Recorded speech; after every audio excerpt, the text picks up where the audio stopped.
et bienvenue à tous. À la une de l'actualité, confiné ou ne pas confiné, telle est la question pour Emmanuel Macron.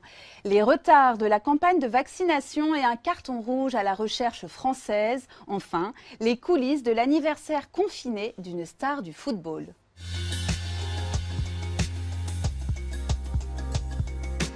Alors qu'Emmanuel Macron dirigeait hier un 41e Conseil de défense visant à faire le point sur la situation sans intention de prendre de décision immédiate, un sondage témoigne de la défiance des Français envers la gestion de leur président. À la une de Libération, ce chiffre, 57%, soit 6 Français sur 10, ne feraient pas confiance à Emmanuel Macron pour les sortir de la crise.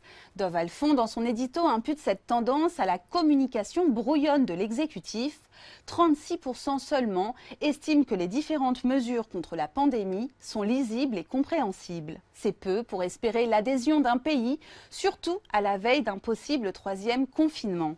Alors pour le Figaro, Macron veut se donner du temps, celui d'évaluer les courbes et tous les recours possibles pour éviter le confinement et ainsi montrer aux Français qu'ils n'avaient pas d'autre choix. Une semaine sans confinement, c'est une semaine de gagner, estime un conseiller de l'exécutif. Le taux d'adhésion des Français à cette mesure particulièrement dure a chuté de 85% en mars. Il n'était plus que de 60% en octobre pour tomber à 40% ces derniers jours, rapporte au Figaro un membre du gouvernement. De plus en plus de Français sont exaspérés et prônent même la désobéissance civile. Le pire des scénarios pour le gouvernement serait une fronde collective semblable à celle qui s'empare actuellement des Pays-Bas. Sur Twitter, rappelle le Figaro, le hashtag « Je ne me confinerai pas » a suscité plus de 40 000 messages depuis vendredi. À son initiative, le docteur Fabien Quai-de-Ville, généraliste qui s'est exprimé dans une tribune publiée par le média Bas les masques, et dans laquelle il dénonce cette logique de confinement à répétition qui n'arrange rien et au contraire ne fait qu'accroître les difficultés psychiques, économiques et sociales. C'est bien là que réside le principal problème d'Emmanuel Macron entre santé et économie.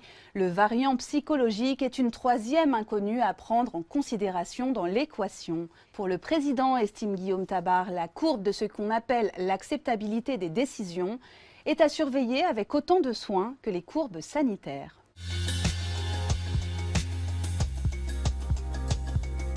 Autre caillou dans la chaussure du président, le calendrier de la campagne de vaccination, bousculé par le manque de doses actuellement disponibles et la décision prise par le ministère de la Santé de ne pas espacer de plus de 3 semaines les 2 injections du vaccin Pfizer. Résultat, il n'y a pas de miracle. À partir du 8 février, il y aura beaucoup plus de 2e injections que de premières. Par ailleurs, le ministère de la Santé a officialisé mardi l'ampleur des dégâts. Seulement 4,6 millions de doses attendues seront disponibles d'ici à fin mars, un manque à livrer estimé à 13 millions de doses. Malgré tout, Olivier Véran continue de clamer haut et fort que cette campagne sera bouclée d'ici la fin de l'été avec 130 millions de doses attendues. Un scénario pourtant très hypothétique qui impliquerait que les vaccins attendus soient validés et qu'ils ne connaissent aucun problème de livraison. De son côté, Sanofi a finalement annoncé un partenariat avec son concurrent Pfizer pour conditionner dans son laboratoire de Francfort jusqu'à 100 millions de doses d'ici la fin de l'année. Le leader français était sous pression suite au retard pris dans l'élaboration de son vaccin, suivi de l'annonce de la suppression de 400 postes en recherche et développement. Sale temps au pays de Pasteur et une recherche française qui n'a pas su prendre le tournant des nouvelles technologies, selon une note du Conseil d'analyse économique chargé de conseiller le Premier ministre.